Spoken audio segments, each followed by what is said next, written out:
इससे पहले मैंने कल ही सीडीपी का मैंने प्रीवियस ईयर क्वेश्चन अपलोड किया है। आज का जो वीडियो है वो सीटेट के ईवीएस के प्रश्न से संबंधित है, जो 24/1/2023 को परीक्षा जो सीटेट के द्वारा आयोजित की गई थी उसके ये प्रश्न हैं, जो जिसकी संख्या 61 से स्टार्ट होती है।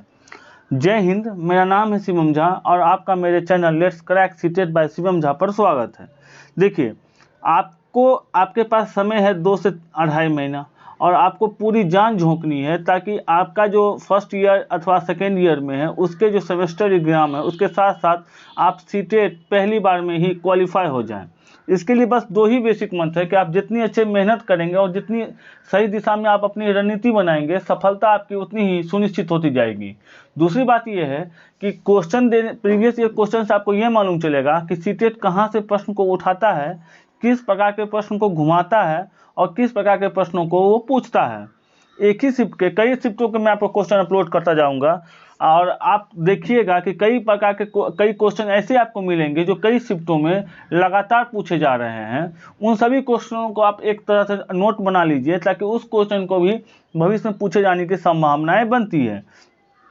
तो चलते हैं आज के पहले क्वेश्चन पर। आज का पहला क्वेश्चन है, नीचे दी गई पहेली को हल कीजिए। कुहू कुहू आवाज लगाती, मधुर गीत मैं सुनाती, सबके मन को हूँ मैं भाती, बोलो मैं हूँ क्या कहलाती। इसका राइट आंसर हो जाएगा ऑप्शन नंबर 4, कोयल। चलते हैं आज के दूसरे क्वेश्चन पर। आज का नेक्स्ट क्वेश्चन है आपका, निम्नलिखित खाद्य श्रृंखला में हिरणों के अनाधिकृत मतलब कि जो शिकार किया जाता है, अनाधिकृत शिकार बढ़ने के साथ घास, हिरण और बाघ कुछ वर्षों के बाद खाद्य श्रृंखला पर क्या प्रभाव पड़ेगा। तो इसका हो जाएगा कि बाघों की संख्या घट जाएगी। ऑप्शन नंबर 3 इसका राइट आंसर हो जाएगा। इसका राइट आंसर हो जाएगा ऑप्शन नंबर 3, बाघों की संख्या घट जाएगी। चलते हैं नेक्स्ट क्वेश्चन पर। नेक्स्ट क्वेश्चन है आपका, हाल ही में 2020 में दिल्ली का AQI 331 था। निम्नलिखित में से AQI किसे चिन्हित करता है। AQI का मतलब होता है एयर क्वालिटी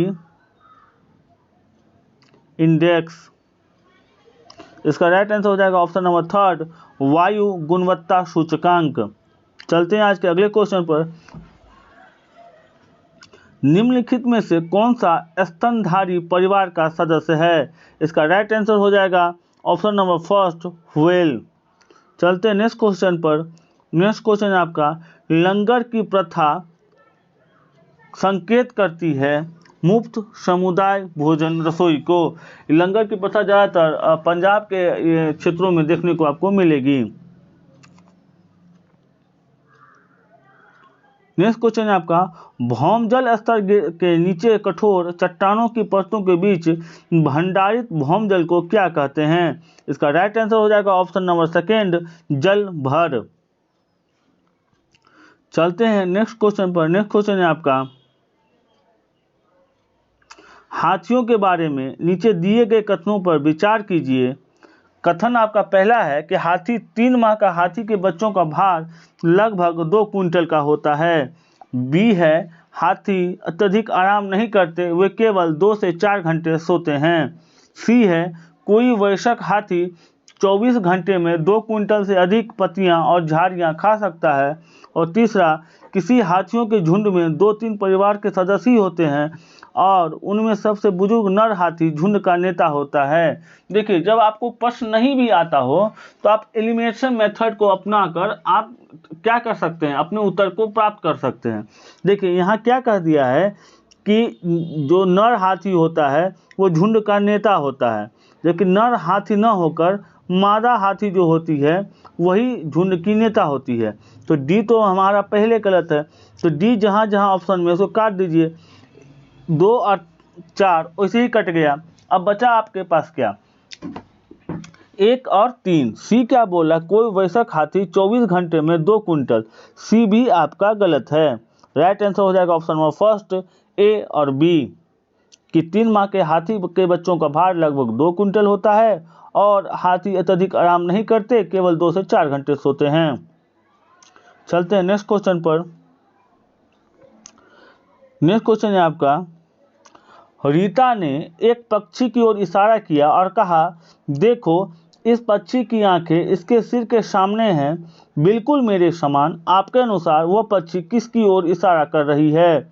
इसका अर्थात है कि वह उल्लू की तरफ इशारा कर रही है, क्योंकि उल्लू ही एक ऐसा पक्षी है जिसकी आंखें मनुष्य के समान सामने की ओर होती है, और पंछी, दूसरे पंछी की जो आंखें होती है वो सामने की ओर नहीं होती।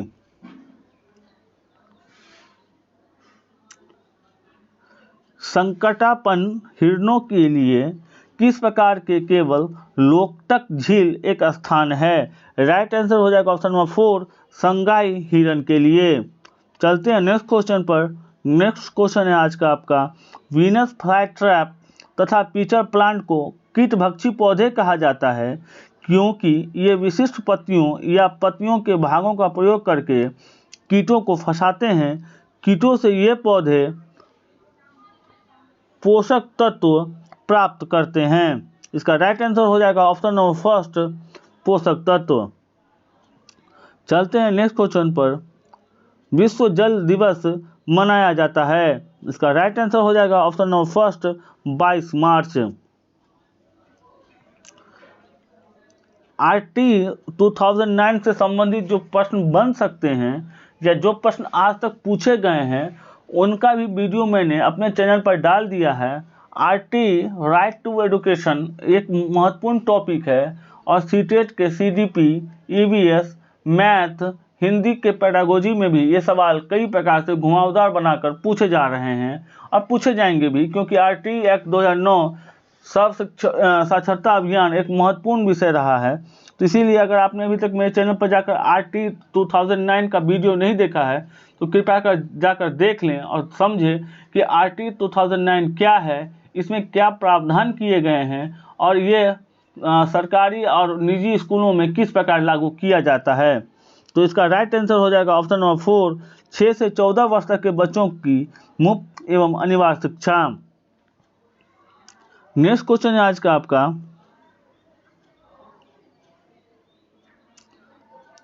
नीचे प्याज की खेती की प्रक्रिया के चरण दिए गए हैं, यह चरण उचित क्रम में नहीं है, आपको उचित क्रम में सजाना है। इसका राइट आंसर हो जाएगा मिट्टी की गुड़ाई करना, ये आपका पहला नंबर पे आ जाएगा। बीज बोना दूसरा नंबर पे आ जाएगा। खरपतवार हटाना तीसरे नंबर पे आ जाएगा। एक मिनट इसको देखिए, आपका 1 नंबर पे ए हो जाएगा, 2 नंबर पे बीज बोना हो जाएगा, खरपतवार हटाना 3 नंबर पे हो जाएगा और प्याज को उखाड़कर बाहर फेंकना 4 नंबर पे हो जाएगा और प्याज की ऊपरी सूखी पत्तियां ये 5 नंबर। अर्थात आपका आंसर हो जाएगा A, E, B, D, C। अर्थात आपका आंसर हो जाएंगे ऑप्शन नंबर 2। चलते हैं आज के अगले क्वेश्चन पर। अगला क्वेश्चन है आज का आपका,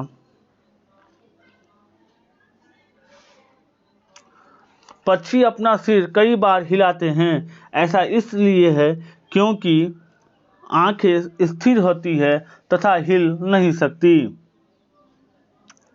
नेक्स्ट क्वेश्चन है, भारत में उच्चतम वर्षा का रिकॉर्ड की गई है।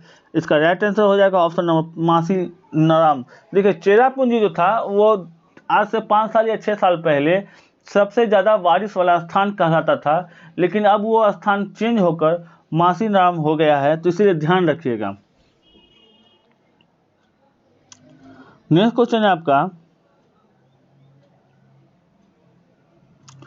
कल्याणी अपनी कक्षा 5वीं के बच्चों को ग्लोब की सहायता से एक प्रयोग दिखाती है और समझाती है कि पृथ्वी के उस भाग पर जो सूरज की ओर होता है दिन होता है और उस भाग की ओर जो सूरज से दूर होता है रात होती है।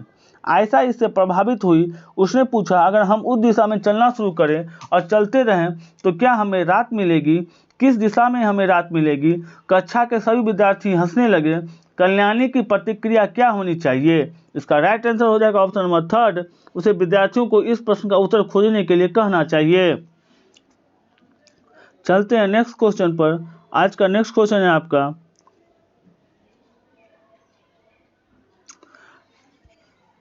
निदा को रोज स्कूल देर से आने की सजा मिलती। उसकी अध्यापिका ने पूछा कि वह देर से क्यों आती है जबकि उसका भाई तो समय से आता है। उसने कहा कि उसकी मम्मी कहती है कि झाड़ू लगाना, पोछा लगाना, घर की देखभाल करना और अन्य घर के काम करना लड़कियों की जिम्मेदारी होती है, इसीलिए वह अपना सारा घर का काम करके फिर आती है, जिसकी वजह से उसे देर हो जाती है।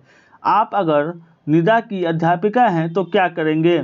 मैंने आपको हमेशा समझाया है कि आपको जब आप हॉट सीट अर्थात जब आप एग्ज़ाम के हॉल में कंप्यूटर स्क्रीन के सामने बैठेंगे तो आपको एक शिक्षक की भांति नहीं, एक छात्र की भांति सोचनी है, तब आपके अधिक से अधिक उत्तर स्वयं प्राप्त होते चले जाएंगे।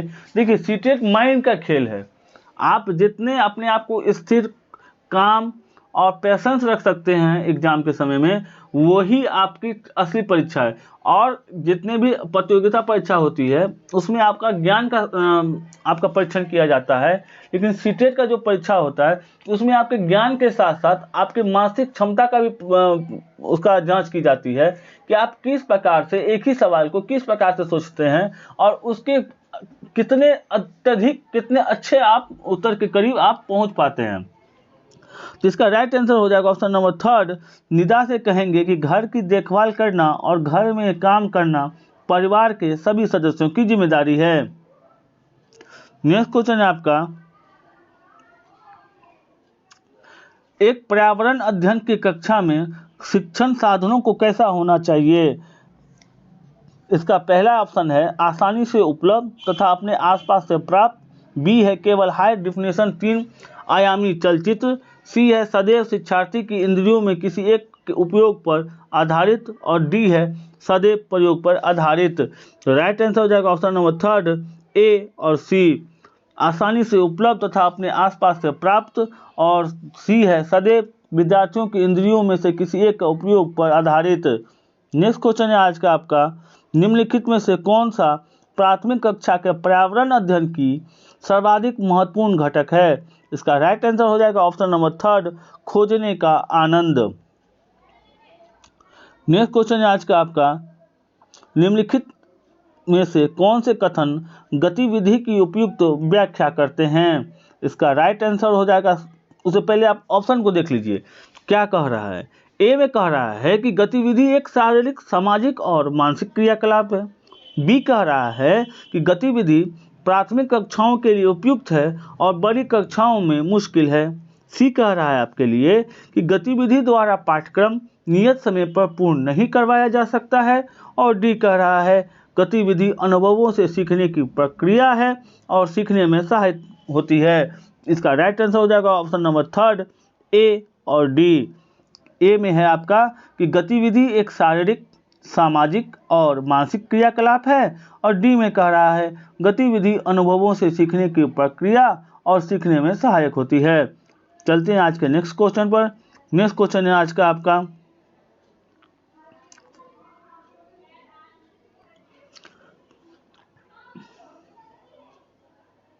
निम्नलिखित में से कौन से कथन के प्रयोग के बारे में सही है?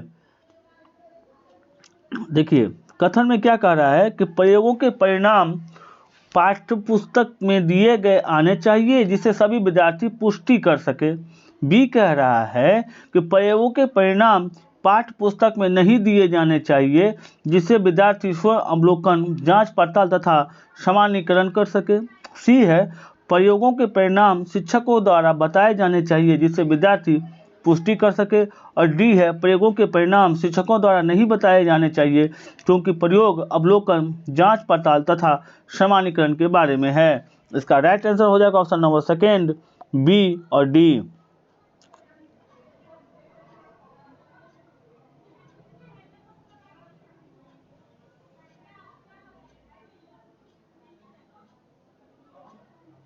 देखिए, बाइलिंगुअल में दोनों क्वेश्चन आ गए हैं आपके पास। Most appropriate method of determining shapes and colour of leaves and flower in an EVS classroom can be. Hindi में इसी क्वेश्चन को देखिएगा तो एक पर्यावरण अध्ययन की कक्षा में पत्तियों एवं फूलों के आकारों एवं रंगों को निर्धारित करने के लिए सबसे उपयुक्त विधि होगी। इसका राइट आंसर हो जाएगा option number third. Designing a task involving learners to explore plants and tree. विद्यार्थियों को पौधों एवं पेड़ों के अन्वेषण हेतु किसी कार्य की रूपरेखा बनाना। चलते हैं नेक्स्ट क्वेश्चन पर। नेक्स्ट क्वेश्चन है आपका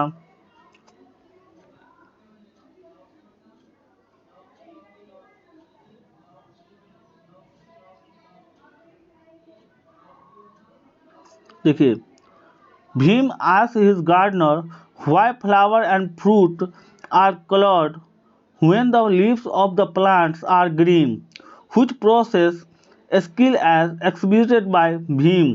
इसी क्वेश्चन को आप हिंदी में देखिएगा।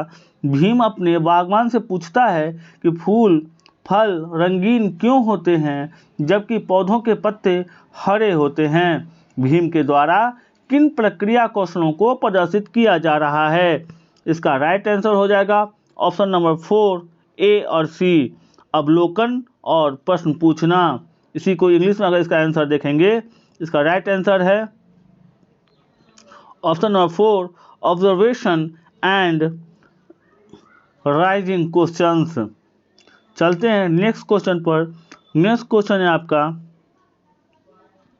यदि आप बाइलिंगुअल में देखना चाहते हैं तो आप कमेंट करें, आपको बाइलिंगुअल में भी उपलब्ध कराने का प्रयास किया जाएगा। कक्षा तीसरी की पर्यावरण अध्ययन की पाठ पौधों की परी में दीदी एक बगीचे में बैठी है। शबनम से कहती है, दीदी छोटे छोटे पौधों पर बैठी है। टपलू अपने शिक्षक से पूछता है कि हम चींटियों पर चलते हैं तो चींटियां मर जाती है, तो क्या हम घास को भी उसी तरह चलकर और बैठकर मार नहीं रहे। शिक्षक को क्या करना चाहिए। इसका राइट आंसर होना चाहिए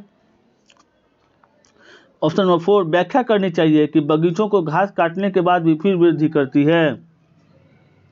सॉरी, इसका राइट आंसर हो जाएगा ऑप्शन नंबर 3 विद्यार्थियों को बगीचे में ले जाएं, उन्हें घास पर बैठाकर और चलकर देखने को कहें कि क्या होता है। नेक्स्ट क्वेश्चन है आज का आपका, कविश एक कक्षा 5 का पर्यावरण अध्ययन शिक्षक अंतरिक्ष यात्रा का प्रत्यय पढ़ाने के लिए सृजनात्मक निबंध लेखन पर बल देता है। वह प्रयास कर रहा है।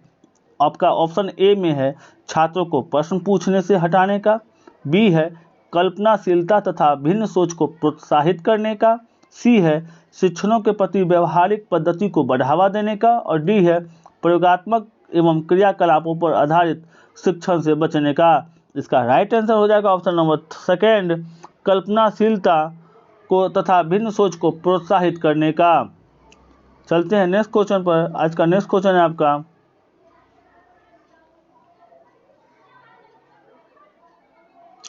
पाठ 3 पानी रे पानी प्रस्तुत करते समय सीमा ने कविता की पंक्ति पर जब जल बाढ़ें लाता है और गुजरात में आई बाढ़ से संबंधित चर्चा की।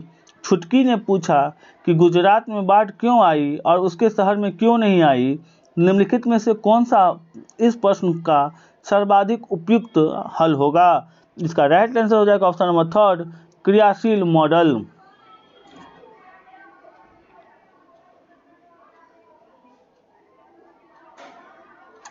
नेक्स्ट क्वेश्चन है आपका,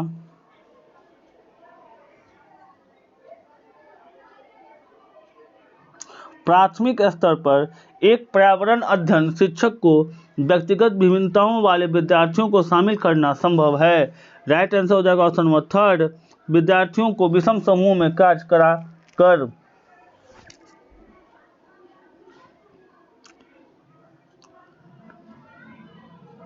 नेक्स्ट क्वेश्चन है आपका, समा देख नहीं सकती, उसकी मम्मी उसे रोज स्कूल लेकर आती है लेकिन उसे स्कूल आना अच्छा नहीं लगता।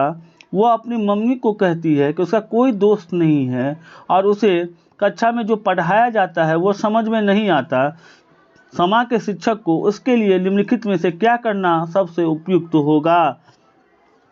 तो उसके लिए सबसे उपयुक्त होगा कि कक्षा के सभी विद्यार्थियों के साथ मिलकर समा के लिए महत्वपूर्ण भूमिका वाले एक नाटक की योजना बनाएं और डी में है शिक्षकों को से बात करके सुनिश्चित करें कि कक्षा में जो पढ़ाया जाए वो समझ में आ जाए। राइट आंसर हो जाएगा ऑप्शन नंबर थर्ड, सी और डी। नेक्स्ट क्वेश्चन है आपका, और आज का अंतिम क्वेश्चन है, पर्यावरण अध्ययन के शिक्षण अधिगम में संसाधन के रूप में पाठ्य पुस्तकों का प्रयोग। ऑप्शन में एक में इसका आंसर नहीं दिया गया है, तो एक में है प्रक्रिया कौशल को विकास में कम प्रभावी, सबको सम्मिलित करने का अवसर प्रदान करता है, विद्यार्थियों को सहयोग को प्रोत्साहित करता है, या नितांत आवश्यक है। Using text book as resources in EVS teaching learning, first is less effective in development of process skill, second provides an opportunity to include everyone, third promote cooperation amongst learners, and fourth is absolutely necessary. That is called option number second, provides an opportunity to include everyone. आज के ये अंतिम प्रश्न थे। इसके बाद आपको एक फिर आपके हिंदी के प्रश्न शाम तक अपलोड कर दिए जाएंगे, और आपसे अनुरोध होगा कि आप सही सवाल को बेसिक समझने का प्रयास करें, देखें कि सवाल किस प्रकार के पूछे जा रहे हैं।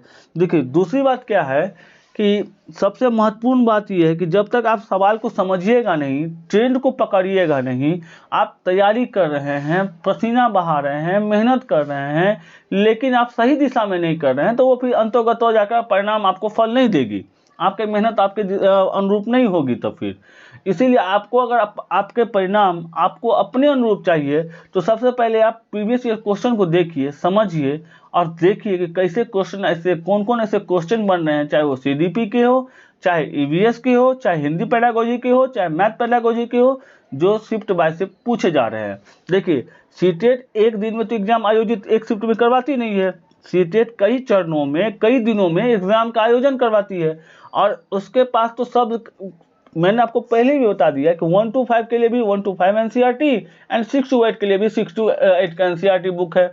तो उसका सिलेबस रिसोर्सेज क्या है, लिमिट है, और छात्रों की संख्या अनलिमिटेड है। लाखों में 30 लाख 35 लाख विद्यार्थी हर साल अपीयर हो रहे हैं सीटेट में, और कई छात्र तो ऐसे होते हैं जो 2 बार 3 बार से एग्जाम दे रहे हैं, लेकिन वो पास नहीं हो पा रहे हैं। कोई 2 नंबर से, कोई 1 नंबर से, कोई 10 नंबर से, कोई 5 नंबर से असफल हो रहे हैं। असफल होने का ये मतलब नहीं है कि उनमें कोई मतलब कि वो उस लायक विद्यार्थी नहीं है। असफल होने का ये अर्थ है कि उन्होंने तैयारी तो की, लेकिन सही दिशा और सही मार्गदर्शन में नहीं की। आप अभी भी जितने भी एजुकेटर यूट्यूब पे अभी सीटेट को पढ़ा रहे हैं, मेरा आपसे अनुरोध होगा कि जब आप किसी भी एजुकेटर का वीडियो देख रहे हैं, तो आप उसी एजुकेटर का वीडियो देखें, उन्हीं के दिए गए मार्गदर्शन में उनके बात को अक्षर सा पालन करें। ये वीडियो भी देख रहे हैं आप, उन एजुकेटर का भी देख रहे हैं, उन एजुकेटर का, सभी एजुकेटर का पढ़ाने का तरीका और सभी एजुकेटर को समझाने का तरीका अलग अलग होता है। किसी की बातें आसानी से समझ में आ जाती है, किसी की बातें समझ में नहीं आ पाती है। ये आप पे निर्भर करता है कि आप किस एजुकेटर को फॉलो करते हैं और किसकी बात को आप आसानी से ग्रहण करते हैं। इसीलिए जो भी एजुकेटर को आप फॉलो करते हैं, आप फॉलो कीजिए, उसमें कोई आपत्ति नहीं है। आप उनके बात उन्हीं को फॉलो कीजिए शुरू से अंत तक, तभी आपकी सफलता सुनिश्चित होगी। जिनका वीडियो देखते हैं उनके वीडियो को एक बार देखें, दोबारा देखें, जो महत्वपूर्ण टॉपिक निकल के आ रहा है उसके नोट्स बनाएं, अपने नोट्स की तैयारी जरूर करें। जब तक आप अपने नोट्स नहीं बनाएंगे तब तक आपको एग्जाम के समय में बहुत बड़ी परेशानी होगी। और जो लोग ये समझ रहे हैं कि सीटेट आसान है, जाएंगे 2 दिन पहले पढ़ लेंगे, जाके एग्जाम दे के आएंगे, तो आपको हकीकत बताते हैं कि मेरे पेपर 2 में 114 नंबर है। मुझे पेपर 2 में मेरा सोशल साइंस था, ईवीएस में मुझे 60 में 54 नंबर है। मतलब ईवीएस वहाँ पे ईवीएस हो जाता है सीडीपी पेपर 1 में, लेकिन जो वही पेपर 2 में ईवीएस सोशल साइंस बन जाता है, जो आपके सब्जेक्ट आपने चूज किया रहता है। तो मैंने सोशल साइंस चूज किया था और मुझे 60 में 54 नंबर हैं, क्योंकि मैं जनरल कमीशन की तैयारी करता रहता हूं, तो मेरी तैयारी अच्छी थी, तो मैंने अच्छे नंबर प्राप्त कर लिए।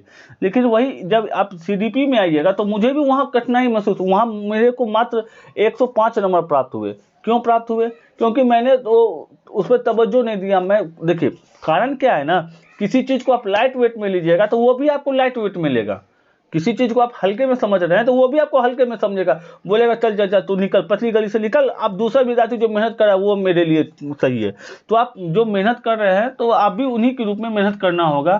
क्योंकि आप भी जान रही हैं और या जान रहे हैं कि जब तक आप सीटेट क्वालिफाई नहीं कीजिएगा आपके प्रमाण पत्र की कोई वैल्यू नहीं है, कोई आवश्यकता नहीं है।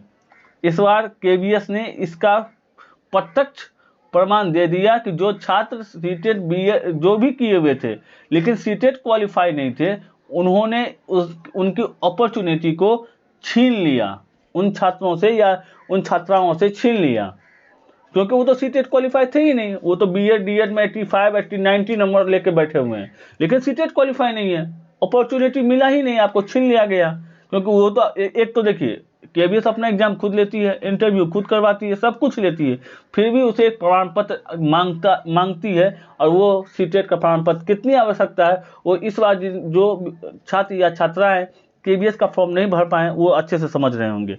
तो आप सीटेट को हल्के में न लें, अपनी तैयारी सही दिशा में शुरू कर दें और अपने नोट्स बनाएं। प्रीवियस ईयर क्वेश्चन तो मोस्ट है, सबसे अनिवार्य, कोई किसी भी एजुकेटर को फॉलो ना करे तो न करे, लेकिन प्रीवियस ईयर क्वेश्चन जरूर देखें। तब तक के लिए धन्यवाद। जय हिंद, वंदे मातरम।